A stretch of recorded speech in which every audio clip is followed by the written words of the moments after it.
Hi hello welcome to current news. నాతో పాటు ప్రముఖ రాజకీయ సామాజిక విశ్లేషకులు చందు శ్రీనివాస్ గారు ఉన్నారు.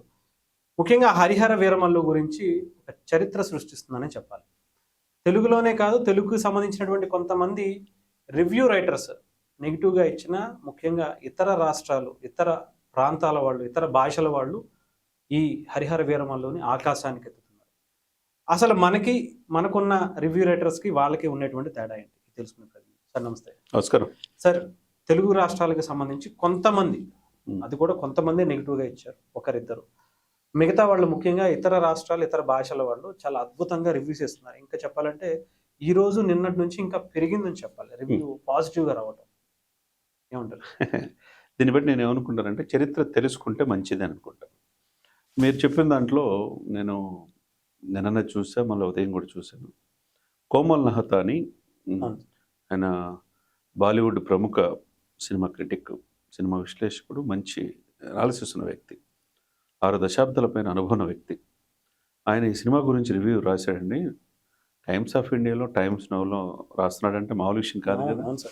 అటువంటి వ్యక్తి ఒక యాక్టర్ గురించి, పవర్ స్టార్ పవన్ కళ్యాణ్ గారి గురించి, ఆయనకున్న లెగసీ గురించి, ప్రజల్లో ఆయనకున్న ఫాలోయింగ్ గురించి, ఒక సినిమా నటుడి నుంచి రాజకీయ నాయకుడిగా ఎమర్జ్ అయిన తీరు గురించి అన్నీ అబ్జర్వ్ చేస్తారు కదా. అవును సార్.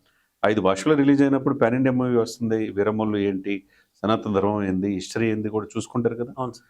ఆయన ఒకటి రివ్యూ చేశాడు. ఇటువంటి సినిమా తీయటానికి చాలా ధైర్యం ఉండాలి అని చెప్పాడు ఫస్ట్ లైన్.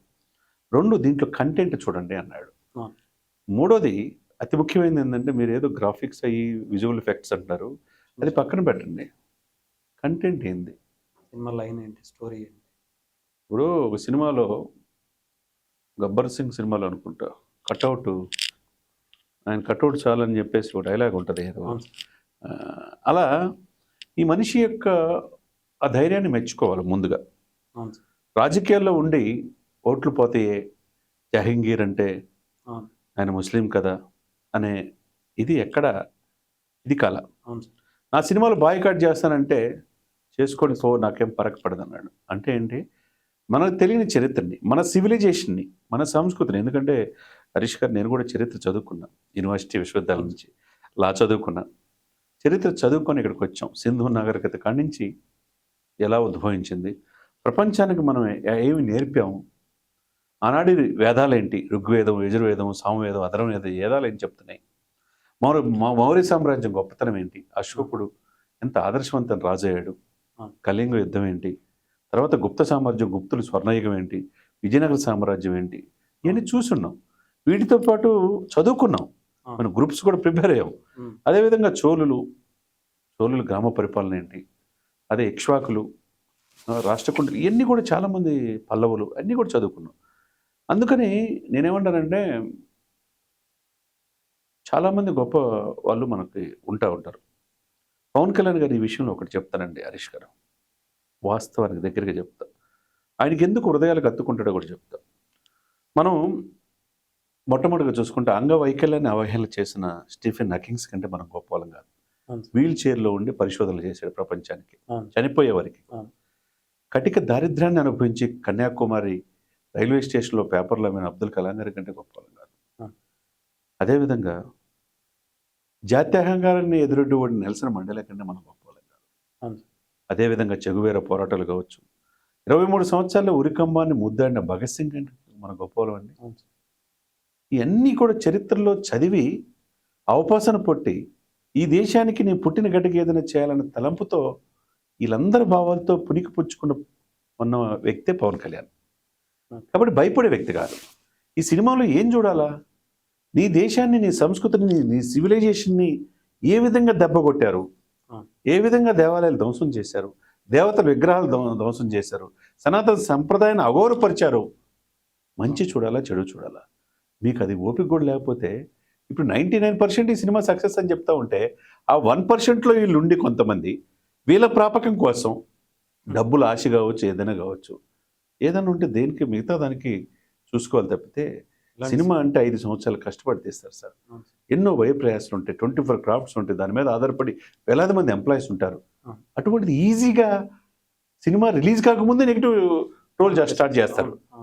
అయినా కానీ ఏమి వీళ్ళ ఫ్యామిలీకి, మెగా ఫ్యామిలీకి ఇప్పటికీ ఆ ఫ్యామిలీ నుంచి 8 మంది హీరోలు వచ్చారు. ఏమన్నా ఆపగలిగారా? వీళ్ళు తొక్కే కొంది పైకి ఎదుగుతూ ఉంటారు. అవును సార్. ఎక్కడ నెగ్గాలో వాళ్ళకి తెలుసు. వీళ్ళలాగా సేవా కార్యక్రమాలు ఏమైనా చేస్తారు, డై చేయరు. సింపుల్గా రివ్యూలు ఇచ్చేసేసి ఈ సినిమా ఫ్లాప్ అని అంటే వీళ్ళు మనుషులా ఇంకేమన్నా అనాలనిపిస్తుంది. కానీ మన సంస్కారం అడ్డొచ్చి అవుతుందండి. అవును సార్. వీళ్ళు దీని మీద ఆధారపడే వాళ్ళని చూడండి. ఇప్పుడు బాలీవుడ్ ఆయనకి ఎందుకు ఆ కామెంట్ చేయాల్సిన నిజంగా చెప్పాలంటే మన తెలుగు సినిమాల మీద, తమిళ సినిమాల మీద ఒక చిన్న చూపు ఉండేది సార్. అలాంటి వాళ్ళు కూడా ఇప్పుడు నెక్స్ట్ లెవెల్లో మన బాహుబలి ఎక్కడ తీసుకెళ్ళి ఆస్కార్ లెవెల్కి వెళ్ళిపోతే అందరూ తెలుగు పరిశ్రమ వైపు చూస్తూ ఉంటే, బాలీవుడ్, హాలీవుడ్ కూడా తెలుగు పరిశ్రమలని పొగుడుతూ ఉంటే మనం గర్వపడాల్సింది పోయి ఇటువంటి వాళ్ళని ఏరి పారేయాల్సిందండి.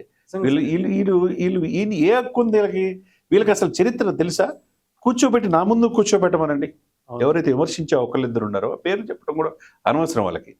వాళ్ళ కనుక చరిత్ర మీరు చదువుకోండి. అసలు మగధులేంది, మౌర్యులేంది, గుప్తులేంది, విజయనగర సామ్రాజ్యం ఏంది, కృష్ణదేవరాయల గొప్పతనం ఏంది, హరిహరాయలు, బుక్కరాయలు విజయనగర సామ్రాజ్యాన్ని ఏర్పడటానికి ఏ విధంగా ప్రేరేపితం చేశారు, ఎన్ని చరిత్రలోకి వెళ్తే వీళ్ళకి తెలుసు. వీళ్ళ చరిత్ర తెలియదు. ఓన్లీ ఏంటంటే రంధ్రాన్వేషణ చేయటం. ఎక్కడ అంది వీళ్ళు ఏకలు పెకటం తప్పితే ఏమైనా ఉందా? వీళ్ళు ఏమన్నా స్కూల్ చేస్తే ఏమైనా అవుతుందా? ఈజీ కదా సార్ వీళ్ళకి. అది తప్పు. ఒకళ్ళ మధ్య ఒకళ్ళ అంతరాలు సృష్టించడం తప్పు. రివ్యూలు ఇచ్చేసి మంచి సినిమాని చంపేద్దాం అనుకోవడం తప్పు. ఇటువంటి వాళ్ళు ప్రజలు వెంటబడి కొట్టే రోజు ఒక రోజు వస్తుందండి. డెఫినెట్గా వస్తుంది. ఏ అర్హత ఉంది మీకు? ఏమన్నా వీళ్ళేమన్నా ప్రావీణ్యం ఉందా? మీరు ఏమన్నా డిగ్రీలు పొందారా? సినిమాని విమర్శించి క్రిటిక్ రాసేసి సినిమాని చంపే హక్కు మీకు వీళ్ళకి ఎక్కడ ఉంది? ఒక సినిమా స్టోరీ రాసి హిట్ చేసిన సందర్భం కూడా లేదు సార్. వీళ్ళు ఏమన్నా హిట్ చేస్తారా చెప్పండి? వీళ్ళు చూసి అంటారా? వీళ్ళు చూసే మాట వీళ్ళ ఇంట్లో వీళ్ళ మాట వింటారా? ఏదో పెద్ద పండితుల్లాగా ఇదైపోయి ఏదో చిన్న చిన్న తాయిలాల కోసం, వాళ్ళ లబ్ధి కోసం ఇదే ముసుగులోనో ఈ మతం ముసుగులోనో తిట్టడం తప్ప కావాలని సినిమా చూసి ఇది మనస్ఫూర్తిగా చెప్పింది అయితే ఎవరో కనిపించలేదు. లేదు కదా సార్. నేను ఇప్పుడు చెప్పిన క్రిటిక్, బాలీవుడ్ క్రిటిక్, ఆయనకున్న అపార అనుభవంలో సునీల్ శెట్టి ఒక సినిమా ప్రమోట్ చేయమని చాలామంది వెళ్తే మీకు ఎంత కావాలంటే ఎంత ఇస్తామని తిప్పి పంపించాడు. అది విలువలంటే, అది విశ్వసనీయత అంటే, అది కమిట్మెంట్ అంటే. కంటెంట్ ఉండాలరా బాబు అని. ఇటువంటి నటుడు ఇంత సాహసం చేయరు, ఓట్లు పోతాయి అనుకొని.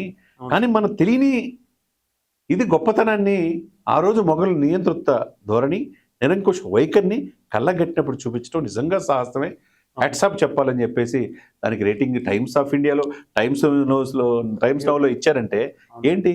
ఆల్మోస్ట్ నేషనల్ మీడియా అన్ని ఛానల్స్ కూడా సార్, పెద్ద పెద్ద ఛానల్స్, పెద్ద పెద్ద జర్నలిస్టులు నేను కళ్యాణ్ గారి గురించి చాలా అద్భుతంగా చెప్తున్నారు సార్ సినిమా గురించి. ఇక్కడ మనోళ్ళకి ఏంటో మనమే తగ్గించుకుంటాం. ఇప్పుడు నేను ఇందాక చెప్పా కదండి, ఉదయం కూడా మాట్లాడుకున్నాం. ఇప్పుడు కోమల్ నహతా ఇది ఒక పేరుతో పాటు రాజ్దీప్ సర్దేశాయ్, ఇండియా టుడే, పెద్ద పెద్ద మేధావులు, అర్నబ్ గోస్వామి అంటూ పెద్ద పెద్ద నేషనల్ మీడియా కూడా, పవన్ కళ్యాణ్ తీసుకుని కర్ణాటక మీడియా చూసుకోండి, మిగతా అన్ని భాషల్లో, తమిళ మీడియా చూసుకొని అన్ని భాషల్లో ప్రశంసిస్తుంటే వీళ్ళకి ఏం కనపట్టలేదా? సిగ్గనిపించట్లేదేమో సార్. అదే మన చరిత్రని చదివే మీకు ఓపిక లేదు. తక్కువ చేసుకోవటం ఇక్కడైనా మాంతే మంచిదని చెప్పేసి కిరణ్ టీవీ సాక్షిగా చెప్తున్నాం. ఈయన ఇటువంటి వాళ్ళు మరి దేశంలో ఏంటంటే విపరీతమైన స్వేచ్ఛ ఉంటుంది సార్. భావ ప్రకటన స్వేచ్ఛ కావచ్చు, అది ఉంది కదా అని చెప్పి రంధ్రాన్వేషణ చేసి కొంతమంది మహిళలు కూడా తయారయ్యారు, క్రిటికల్గా తయారవుతారు. క్రిటిక్ ఆధారం ఎత్తేసి ఈజీగా, అంటే వీళ్ళని ఏమంటానంటే నేను ఐడెంటిటీ క్రైసిస్ అనుకుంటా.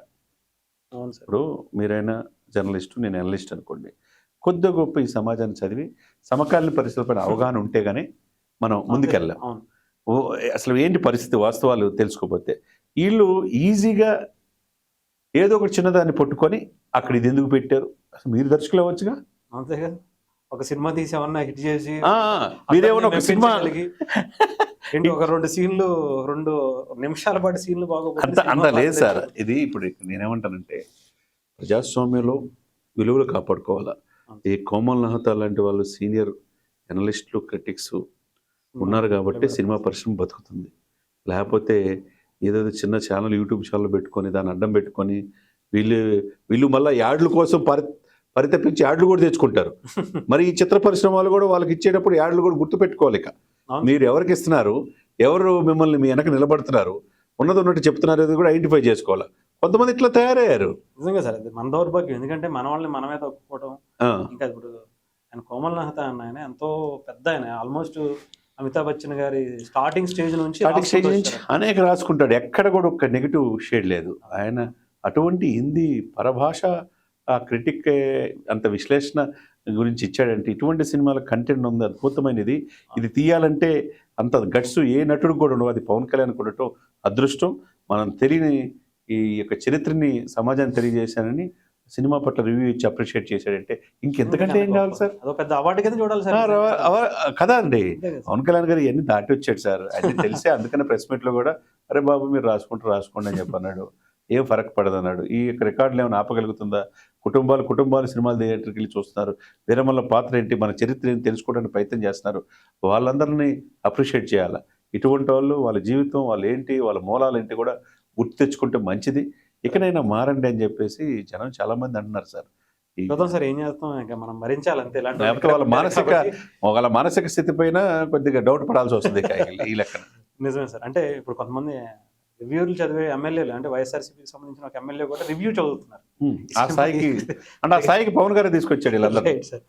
Right, sir. Thank అంటే you, కొన్ని పార్టీల ప్రాపకం కోసం కావచ్చు, ఏదైనా కావచ్చు, మొదటి నుంచి కూడా ఏంటంటే ఇట్లా తయారైపోయారు అంతే. మంచి సినిమాను కూడా కిల్ చేయడానికి ఒక టీము పనిచేస్తూ ఉంటది. వీళ్ళు డబ్బు ఆశ చూపించి గిఫ్ట్ అసెంబ్లీకి వెళ్ళి వాళ్ళ నియోజకవర్గం గురించి మాట్లాడరు కానీ ప్రెస్ మీట్ పెట్టి పవన్ కళ్యాణ్ సమకాలీన పరిస్థితులపై అవగాహన ఉండదు, సామాజిక స్పృహ ఉండదు. సినిమా అంటే ఏంటంటే సినిమా అది వినోదంతో పాటు విజ్ఞానాన్ని అందించాలి. నిజంగా. వినోదం మాత్రం పరిమితం కాకూడదు. అటువంటి విజ్ఞానాన్ని మన చరిత్రని ఇవ్వడానికి పవన్ కళ్యాణ్ గారు ప్రయత్నం చేస్తే ఆ సినిమాని ఆదరించండి. మీరు చూడకపోతే మానుకోండి. అంతే. చూసేవాళ్ళని చెడగొట్టడానికి మీకు ఎట్లా హక్కుంటుంది? అంతే. అది కాదు కదా. కాబట్టి ఇకనైనా మారాలని కిరణ్ టీవీ సాక్షిగా కోరుకుంటున్నాం. రైట్ సార్, కోరుకుందాం సార్. ఏం చేస్తారో తెలీదు. మనం ఇంకా ఇలాంటి వాళ్ళని భరించాలేము. మన తెలుగు సినిమా ఇండస్ట్రీ అంటే ప్రపంచం అంతా గెలిచినా కానీ మనం మన తెలుగు సినిమా ప్రజలు ఇండస్ట్రీ కొంతమేరకు ఇలాంటి చూస్తారు. చీడపురుగులను తీయలేకపోతున్నాం. అది తొందరలోనే ఉంటుందండి. రైట్ వాళ్ళకు కూడా ఒక రోజు వస్తుంది. చూద్దాం. Right sir, thank you.